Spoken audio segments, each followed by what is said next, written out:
On a forgotten cliff, where the ocean never rests, a lighthouse still burns through the night.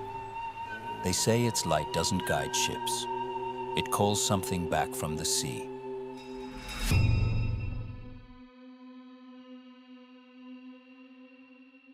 The cliffs of Blackwater Point had always been shrouded in fog, even during the brightest days of summer. Waves crashed against jagged rocks below, white foam rising like ghostly fingers. Locals avoided the area after dusk, muttering about the lighthouse perched on the cliff, a relic from a century past. They called it cursed, haunted, impossible to ignore. Claire, a young journalist from Boston, had inherited the lighthouse from a great-uncle she never met. Her curiosity overrode the warnings. She had spent her career chasing stories no one dared to touch, uncovering mysteries and documenting the unexplained. This lighthouse, with its peeling white paint and rusted metal staircases, promised a story unlike any she had encountered. The first time she laid eyes on it, the wind howled through the broken windows, carrying the tang of salt and decay. The paint peeled in long strips from the walls, and the glass of the lantern room was cracked and fogged. Yet, it had a strange beauty, as if the lighthouse itself were a sentinel, waiting for someone to arrive. Claire climbed the narrow, spiraling stairs, each creak echoing through the hollow tower. Dust motes floated in the beam of her flashlight, like tiny spirits suspended in the air. Shadows twisted along the walls, stretching unnaturally, as if they were alive, responding to her movement. She reached the top, the lantern room, and looked out across the storm-tossed sea. Moonlight shimmered on the waves, and in the distance, a faint light blinked. Not from her lighthouse, but somewhere further out. She frowned. There were no ships tonight. That night, she slept in the small keeper's quarters below, the wind rattling the windows. The foghorn, long silent for decades, echoed faintly in the distance. It wasn't the wind. It wasn't any foghorn in operation. It was a voice, calling across the cliffs, mournful and urgent. Morning brought little comfort. Claire explored the lighthouse more thoroughly. The walls were etched with symbols she did not recognize, circles, intersecting lines, and strange glyphs carved into the stone. They glowed faintly when the sunlight touched them at certain angles. On a rickety shelf, she found a leather-bound diary, worn with age. Its pages told of the original lighthouse keeper, a man obsessed with the sea and the spirits that lingered in it. He wrote of sailors lost at sea, of lights that called them to their deaths, and rituals performed to appease restless entities beneath the waves. As night fell again, the phenomena began. The lantern flickered, despite the wiring being long disconnected. Shadows shifted along the floor, stretching impossibly long. The fog outside thickened unnaturally, curling around the cliffs like a living thing. Claire heard voices whispering her name, faint and layered, sometimes overlapping with the roar of the sea. At times, she thought she saw figures walking along the cliffs, disappearing when she blinked. Days passed. Claire documented everything in her notebook, each detail more unsettling than the last. The symbols in the walls seemed to move subtly when she wasn't looking, glowing faintly in rhythm with the wind's moan. She experimented with lighting the lantern, and each time she did, the sea responded.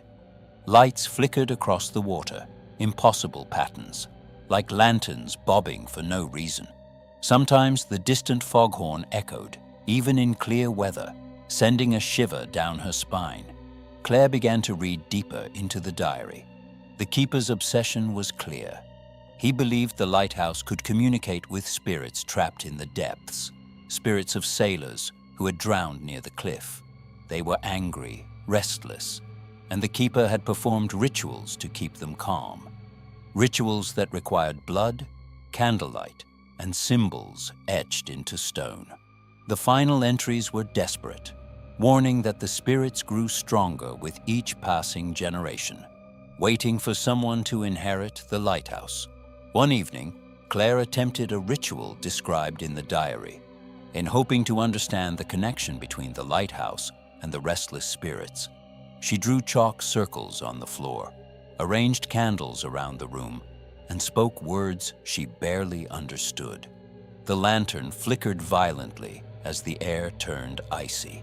The fog outside thickened to an impenetrable gray. Shadows along the walls grew taller, darker, bending into shapes that resembled screaming sailors. A chill ran through her, and whispers swirled around her, urgent and overlapping. Suddenly, the lantern light flared, illuminating the top of the cliff. Claire froze. Figures appeared, faint, ghostly, walking along the jagged rocks. They drifted closer to the edge, then disappeared into the sea. The foghorn roared, deafening, though no fog was present. She felt a presence behind her, something waiting. A shadow moved across the lantern room, impossibly tall, stretching along the curved walls. She spun around, but the room was empty. Her sleep became troubled. Dreams blurred with reality. In one dream, the waves carried her body toward the cliff, and hands of water reached out, pulling her down. In another, the ghostly figures of sailors stared through the lantern glass, mouthing words she could not understand. She awoke each time drenched in sweat, her journal soaked with salt water from the mist seeping through broken windows. Determined to uncover the truth, Claire explored the cellar beneath the lighthouse. There she discovered a hidden chamber, its walls lined with more symbols carved deep into stone. Broken artifacts, small lanterns, fragments of metal, and bottles of dark liquid were scattered across the floor. A faint glow emanated from the walls, pulsing like a heartbeat. As she stepped closer, whispers swirled, layered, almost forming words. Stay, belong, watch, they seemed to say. Claire realized that the spirits were not just bound to the sea, but to the lighthouse itself. Lighting the lantern had drawn them closer. Each blink of light strengthened them. Their voices were warnings and threats, coiling around her mind. Some wanted her gone, some wanted her to remain forever. The diary hinted at a counter ritual, one that could appease the spirits, but it was incomplete. She had no way to know if attempting it would save her or make her one of the spirits bound to the lighthouse forever. That night, the fog rolled in heavier than ever. Waves crashed against the cliffs with a deafening roar. The lantern flickered violently as shadows writhed along the walls. Figures appeared in the fog outside, walking impossibly atop the water. Whispers layered into a chaotic hum, calling her name. Frost formed along the edges of the lantern room, despite it being mid-July. Every instinct screamed for her to leave, yet her curiosity rooted her in place. She opened the diary one final time, reading instructions she barely understood.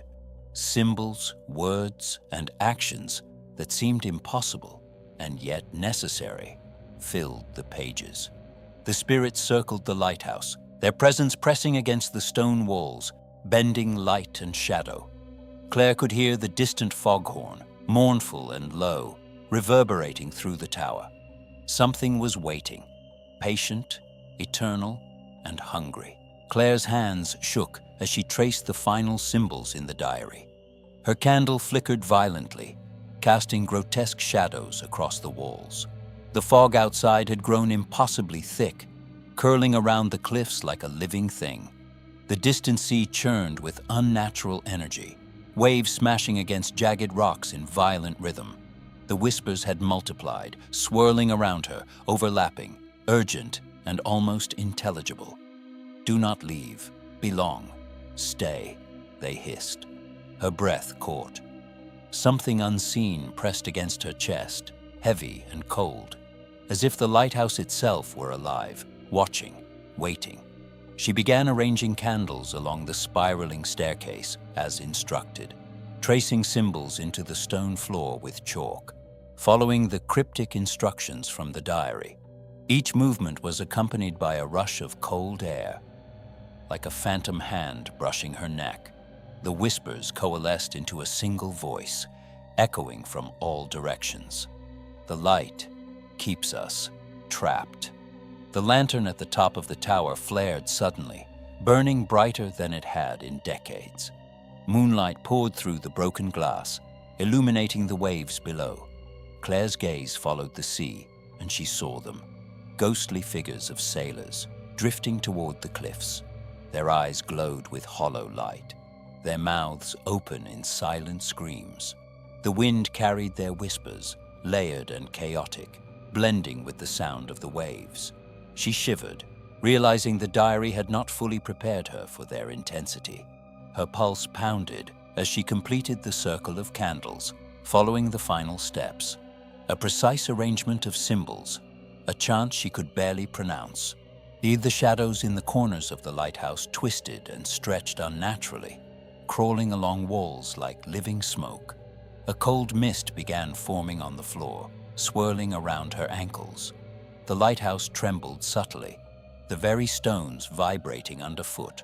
Something moved within the shadows, taller and darker than any human. Suddenly, a flash of light illuminated the spiraling stairwell. The patriarch, the original keeper, appeared. His form was towering and distorted, his eyes glowing faintly beneath a shadowed hood. The whispers intensified, overlapping into a deafening roar. Frost spread across the floor, climbing the walls in jagged veins. Claire gripped her chalked symbols and candles, heart hammering. She had to finish the ritual before the shadows reached her, before the spirits claimed her as they had claimed others. The air thickened. The distant foghorn screamed, though no fog lay outside. The ghostly sailors drifted closer, their hands outstretched, reaching for her. She began chanting, her voice trembling, tracing the final symbols on the floor.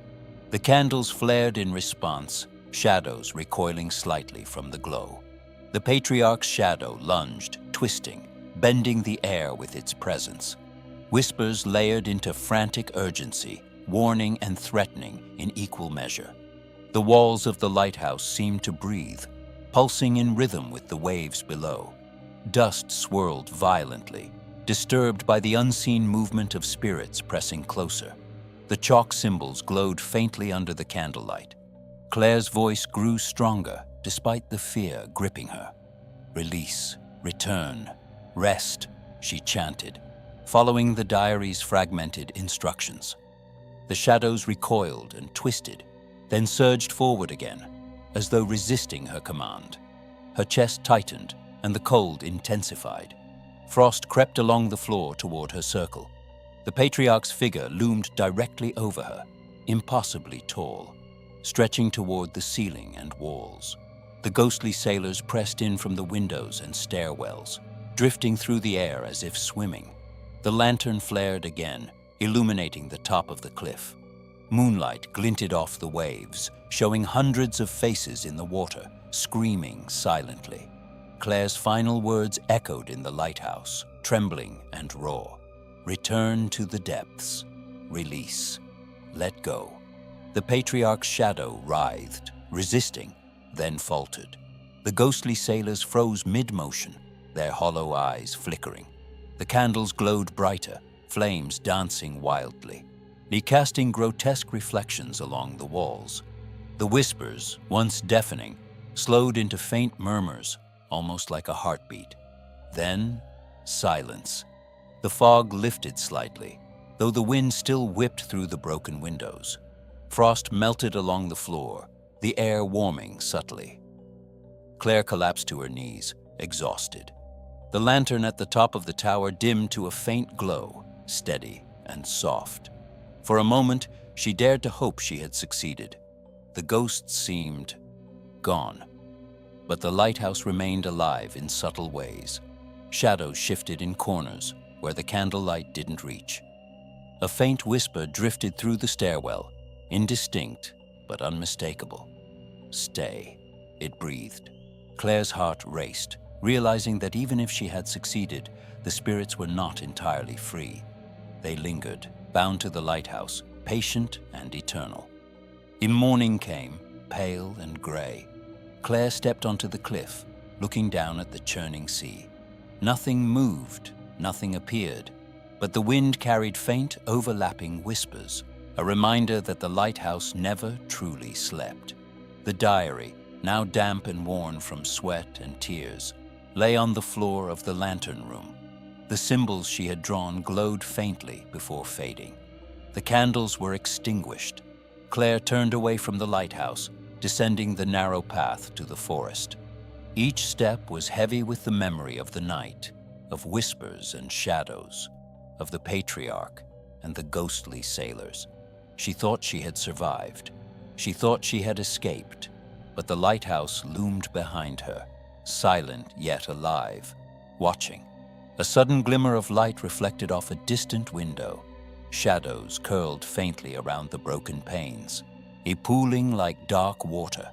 A single whisper, almost tender but impossibly cold, reached her ears.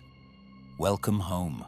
Claire walked on, her pulse racing, uncertain if the lighthouse had released her, or if she had become another spirit wandering its eternal halls.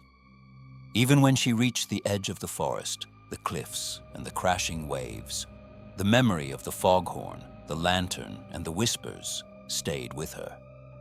And in the distance, the lighthouse flickered, ever watchful, never sleeping, eternal, patient, and hungry. The sea beyond roared. The wind carried whispers. To be continued next story. The town of Black Hollow was the kind of place people passed through but never stayed in.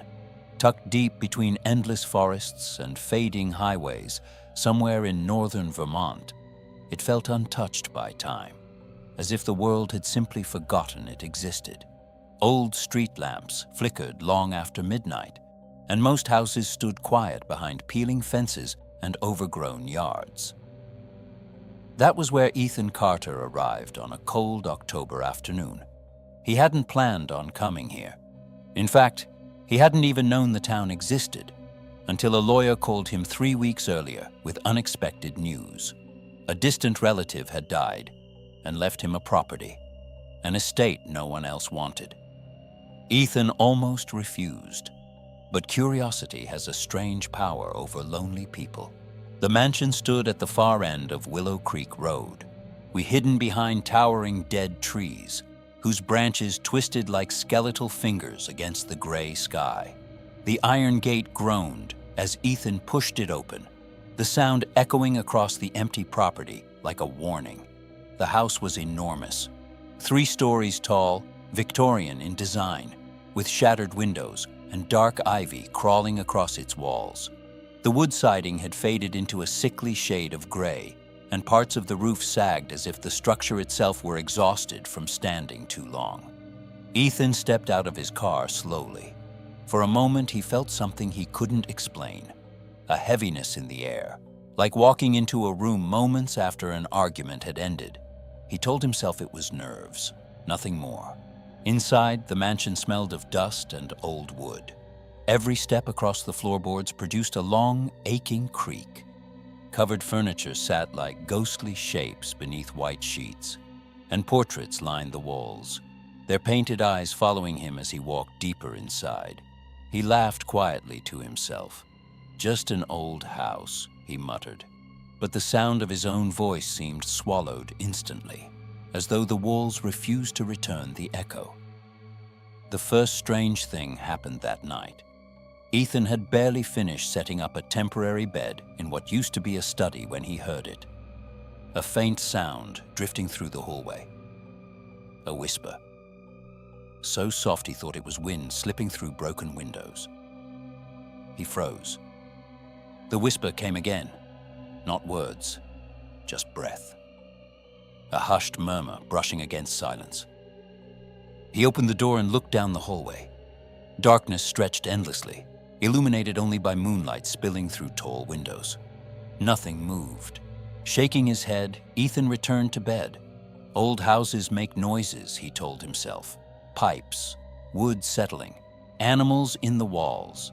Still, sleep came slowly. At exactly 3:17 a.m., Ethan woke suddenly.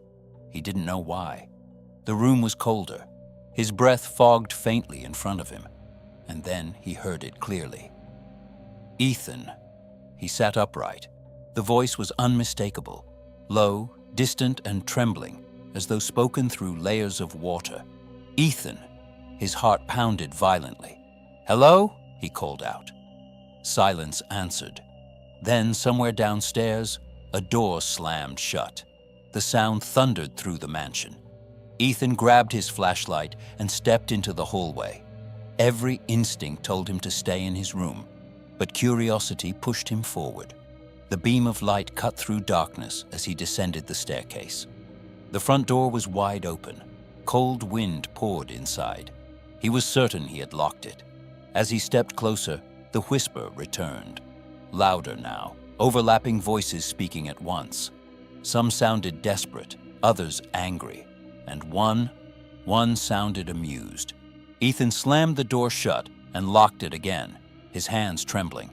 That was the moment he realized something was wrong with the house. Not broken, not abandoned. Wrong. The following days only made things worse. Objects moved when he wasn't looking. Kitchen cabinets opened by themselves. Footsteps echoed overhead when he was alone on the first floor.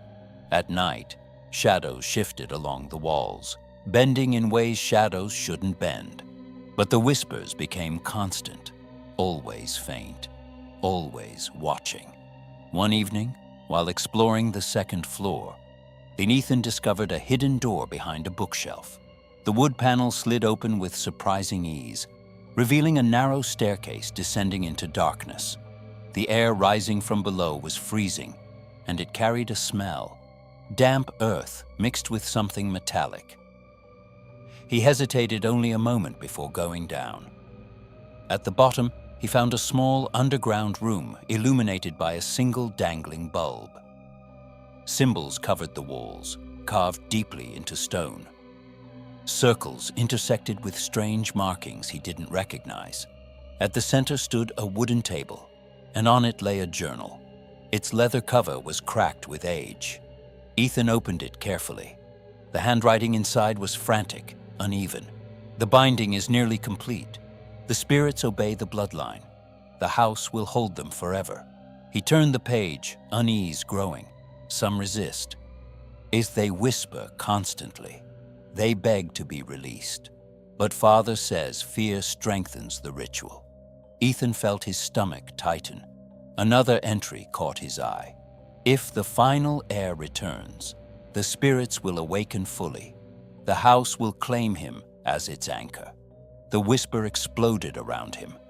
Dozens of voices at once. Urgent. Panicked. Leave. Before he wakes. The light bulb above flickered violently. Ethan spun around. For a split second, he saw a figure standing at the far corner of the room. Tall, unmoving, its face hidden in shadow. Then the light went out. Darkness swallowed everything. The whispers turned into screams. Ethan ran blindly up the stairs, slamming the hidden door behind him. His chest heaved as silence returned, thick and suffocating. That night, he understood the truth. The house wasn't haunted. It was occupied, and whatever lived inside had been waiting for him. As he lay awake, staring at the ceiling, the whisper returned one last time, clearer than ever before. Not many voices, just one, deep, cold, possessive. Welcome home, Ethan. And somewhere within the walls of the forgotten mansion, something began to wake. The following morning, Ethan woke to a quiet he had never known. No creaks, no whispers, no cold fingers brushing against his skin. It felt almost peaceful, almost. But the journal weighed heavily on his mind. He had read and reread every page, piecing together the story of his family's obsession with binding spirits to the mansion. Each entry spoke of forbidden rituals, promises of power, and a growing madness that consumed the men who came before him. The final entries were the most disturbing. Notes from his own great-grandfather, warning of the consequences if the rituals were interrupted. Ethan understood now. The whispers weren't just voices. They were trapped souls, tethered to the mansion for decades. Some were frightened, some were malevolent, and one, the patriarch's spirit, was far more dangerous than the rest. And he needed a plan. Hours passed as he scoured the hidden room for clues, symbols, diagrams, incantations. The journal described a counter-ritual capable of releasing the spirits, but it required courage, precision, and one thing Ethan wasn't sure he possessed: faith that he could survive. That night, he prepared. Candles lined the walls of the hidden chamber. Salt circles formed protective barriers on the floor. He gathered the relics mentioned in the journal: a silver dagger, a small vial of holy water, and a fragment of his ancestor's amulet. The house waited. As the clock struck midnight, the whispers began again. "Ethan, come. Deeper. You cannot leave." He waits. The voices swelled into a cacophony, driving fear into his chest. Shadows writhed along the walls, twisting into shapes that looked human, distorted. These screaming figures trapped between worlds. Ethan's hands shook as he stepped inside the central circle. He spoke the words of the counter-ritual aloud, each syllable echoing unnaturally through the chamber. "Spirits bound by blood and fear, I call you free." The temperature dropped drastically. Frost formed on the walls. Candles flickered violently. The whispers merged into a single deafening roar. And then he saw it. At the far end of the room, a figure emerged from the shadows. Tall, imposing, draped in tattered Victorian clothing. Its eyes glowed with a malevolent light. The patriarch, Ethan's great-grandfather, had returned, his face twisted with anger and cruelty. "You should not have come here," the spirit hissed, voice echoing like a tomb. Ethan's voice trembled, but he forced the next words out. "Your reign is over. Thus you will harm no more." The entity laughed, a sound that shook the floorboards, reverberating through the walls like thunder. Shadows extended toward Ethan, clawing and reaching, attempting to pull him into the darkness. Heart pounding, he completed the final incantation. The silver dagger glowed in his hand. He plunged it into the carved symbol at the center of the circle. The house screamed. Windows shattered. Doors banged open and closed on their own. The walls seemed to breathe, expanding and contracting. The patriarch's spirit lunged, and Ethan barely dodged, feeling a cold, inhuman force brush past him. "You cannot escape. He belongs to me. You are mine." The air shimmered, warping like water, and Ethan felt the pull, a force dragging him toward the shadows. But he remembered the journal's warning: to resist. He must focus on the living, not the dead. He thought of the town, the forest outside, of sunlight breaking through trees. For a moment, the whispers faltered. "Stay. Don't leave. Ethan." Then, a blinding light erupted from the dagger.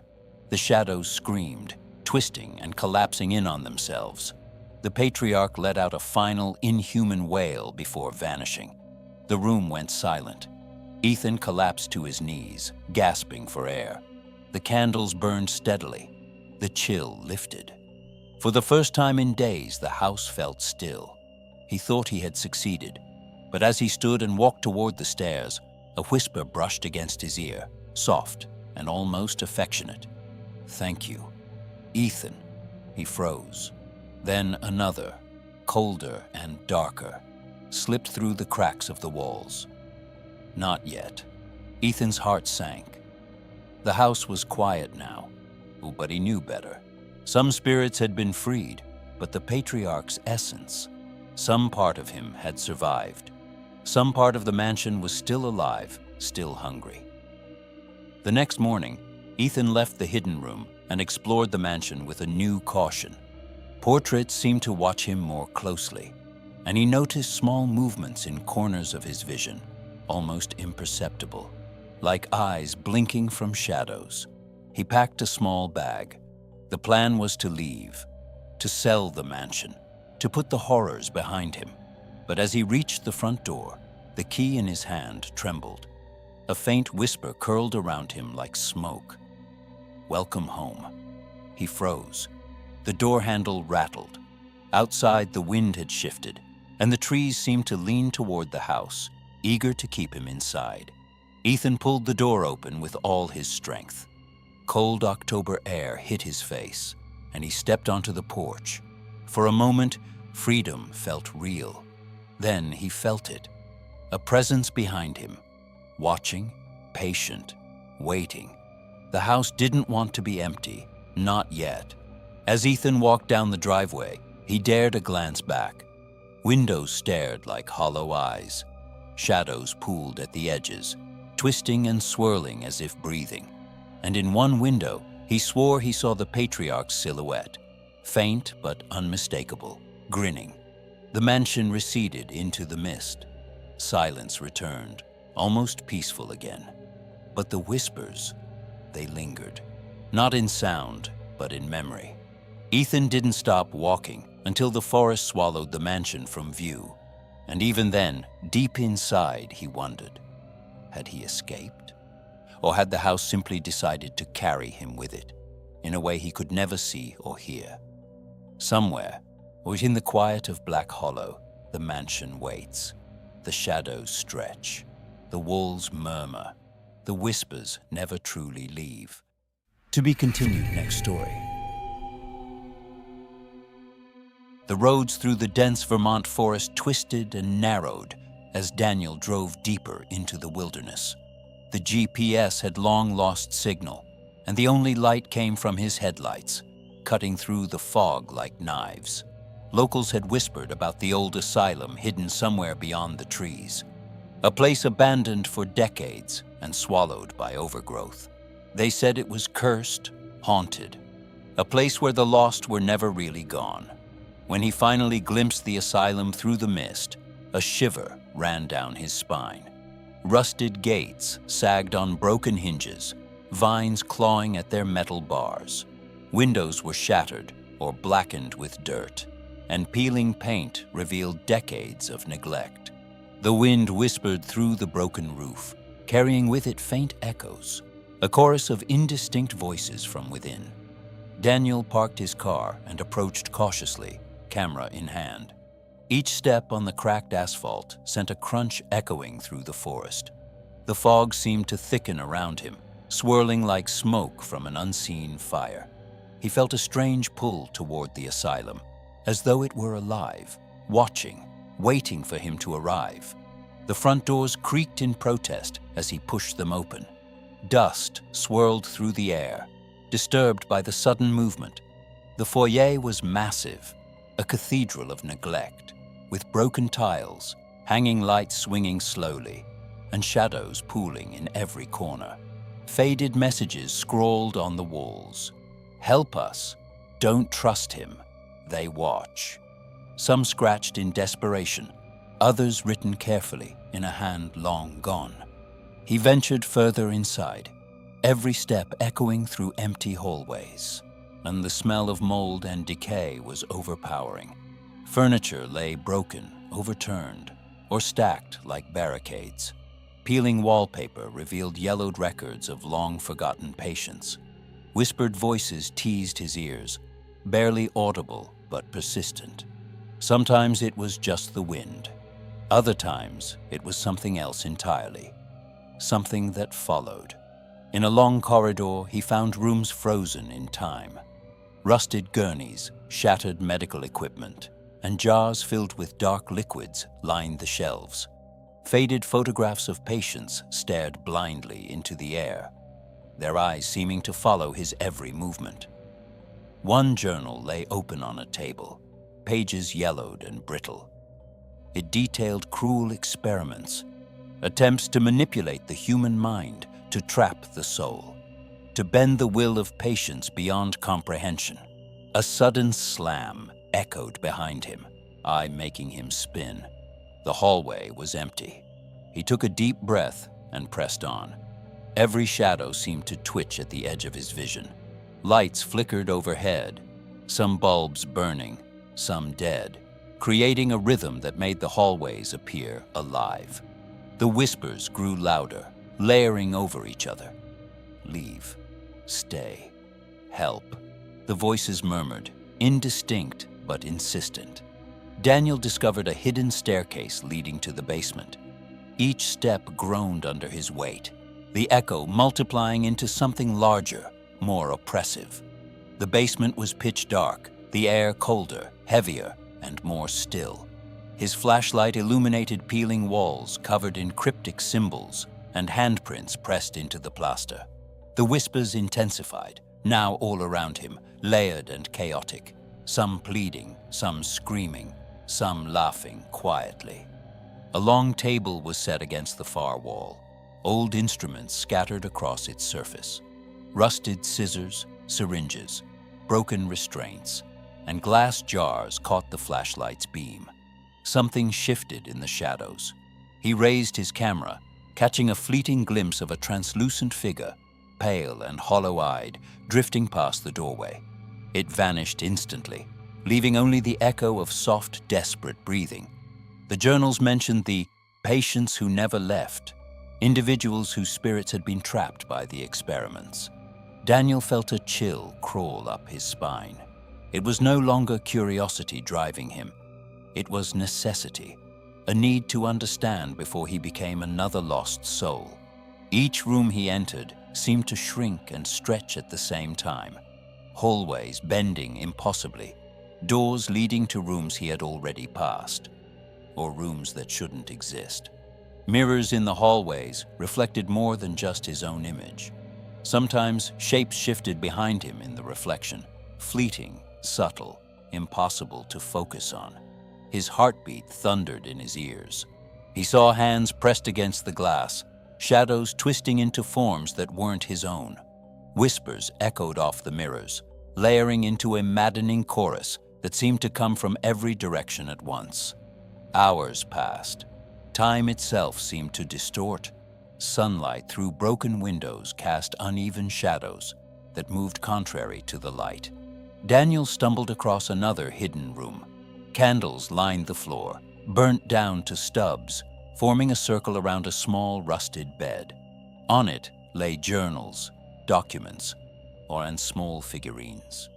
Remnants of rituals intended to communicate with or control the spirits trapped within the asylum. He read a passage aloud, voice trembling, describing how certain patients had been manipulated to remain conscious after death, their souls tethered to the asylum itself. The whispers surged, louder, pressing in, some calling his name, others screaming in anguish. The air grew thick, heavy, and almost physical. Dust rose from the floor in invisible currents. Frost formed along the edges of broken windows, despite the warm summer air outside. Shadows began moving independently of light sources. Shapes stretched along walls, ceilings, floors. The feeling of being watched intensified. Each breath felt labored. He could hear footsteps echoing his own, though no one else was there. The air pulsed with unseen energy, and the building itself alive, aware, observing. Something ancient, patient, and malevolent. Daniel tried to retrace his steps, but the asylum had changed. Hallways twisted, staircases looped impossibly. Doors led to rooms that weren't there moments ago. Panic set in. He felt the whispers pressing into his mind, overlapping in layers of urgent, pleading, and threatening voices. The boundary between reality and hallucination blurred. He stumbled, falling into a room lined with mirrors. His reflection multiplied infinitely, each reflection subtly different, smiling or grimacing in ways he wasn't. Suddenly, he caught sight of a figure at the edge of his vision. A pale, hollow-eyed patient, standing silently, motionless. Its gaze was impossible to hold, yet he could not look away. The whispers crescendoed, echoing off every surface, emerging with the creaking of old beams, the groan of decaying floorboards, and the distant pounding of waves outside. He realized then that the asylum itself was a trap, a sentient structure, feeding on fear and curiosity alike. Daniel's flashlight flickered as he pressed forward, his breath visible in the cold, stagnant air. The hallway seemed alive, walls pulsing subtly, stretching and contracting, twisting impossibly with each step. The whispers intensified, layering over one another in a maddening chorus, pleading, screaming, laughing. "Stay, help, leave," they chanted. The sound of footsteps echoed his own. Yet when he turned, the corridors were empty. Every door he tried slammed shut before he could reach it, each lock clicking impossibly from within. A rusted door led him into what appeared to be the operating wing. Tables lay overturned, tools scattered across the floor. Shadows writhed in the corners as if alive. The air was thick, almost viscous, pressing against his chest and slowing his movements. On a wall, a faint writing glowed briefly. "We never left. We are watching." Daniel felt the words press into his mind, and a shiver ran down his spine. The mirrors along the hallway reflected impossible shapes. His own reflection sometimes moved independently, smiling, grimacing, gesturing. He caught glimpses of other figures, pale, hollow-eyed, drifting in and out of existence, their mouths moving, whispering his name. Panic threatened to overwhelm him, but curiosity and necessity forced him onward. He had to find the hidden wing, the place where the cruelest experiments had taken place, to understand what the asylum truly wanted. Descending a narrow staircase, he entered a basement frozen in time. Dust floated in faint spirals. Rusted medical equipment littered the floor. The chill intensified, frosting edges of broken windows. Whispers coalesced into a single, layered voice, urgent and commanding. "Bind, watch, stay." Daniel realized the spirits had been tethered here, trapped by rituals performed decades ago. He shivered as he understood the truth. The asylum itself had become a prison, and now it wanted him to remain as well. He discovered a set of journals laid atop a table, detailing experiments on consciousness and spirit manipulation. The pages described attempts to bind the will of patients beyond death, to make them eternally conscious and tethered to the building. Daniel's heartbeat thundered in his chest as he read accounts of suffering, hallucinations, and death that was never complete. The whispers surged, overlapping into a chaotic chorus that pressed into his mind. Join, become, stay. Suddenly, when a figure flickered at the edge of his vision. A patient, pale and hollow-eyed, moving unnaturally. Shadows stretched along the walls, pulsating toward him. Frost crept along the edges of broken doors. Daniel felt an invisible hand brush his shoulder. The whispers became overwhelming, pressing into his mind from every direction, echoing off the walls, floor, and ceiling. The asylum was alive, aware, feeding on fear. He ran through endless hallways, each turn more impossible than the last. Doors led to rooms he had already passed. Mirrors reflected distorted versions of himself. Whispers layered into a deafening hum. Dust and frost swirled violently, as if the building were breathing around him. Shapes moved in corners, sometimes human, sometimes impossibly twisted. The air itself seemed alive, thick and choking. In a faintly lit room, he discovered a final ritual circle marked with ancient symbols. Candles burned low, their flames flickering violently. The journal suggested that the circle could release the trapped souls if performed correctly, but one misstep could bind another spirit forever, possibly his own. Heart hammering, Daniel began tracing symbols, chanting fragments from the journals. Shadows twisted violently around him.